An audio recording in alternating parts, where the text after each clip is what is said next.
അസ്സലാമലൈക്കും. നല്ല മട്ടൻ്റെ കരൾ കിട്ടുവാണെങ്കിൽ ഇതാ ഇങ്ങനെ ഒന്ന് ട്രൈ ചെയ്ത് നോക്കണേ.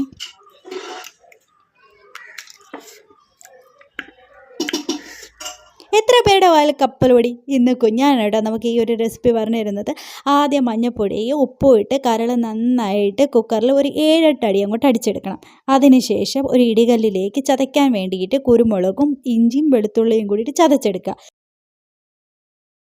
അടുപ്പ് കത്തിച്ചൊരു പാൻ വെച്ച് അതിലേക്ക് വെളിച്ചെണ്ണ ഒഴിച്ച് നന്നായി എണ്ണ ചൂടായതിന് ശേഷം സവാള ഇട്ട് നന്നായിട്ട് വരട്ടിയെടുക്കുക.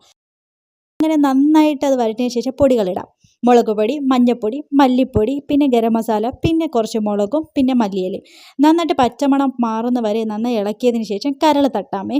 കരൾ നന്നായിട്ട് വറ്റിയതിന് ശേഷം നമ്മൾ നേരത്തെ കുക്കറിലടിച്ച വെള്ളമില്ലേ അതിലേക്ക് ഒഴിച്ച് ഇഞ്ചിയും വെളുത്തുള്ളി അതിൻ്റെ മുകളിലേക്ക് ഇട്ട് നന്നായിട്ട് വരട്ടിയെടുത്ത് ലാസ്റ്റ് പൊടിക്കൈ എന്ന വിധത്തിൽ കായോ ഇട്ട് കുറച്ച് കറിവേപ്പിലയും കൂടെ തൂക്കി സൂപ്പർ ഡൂപ്പർ നമ്മുടെ അടിപൊളി കരൾ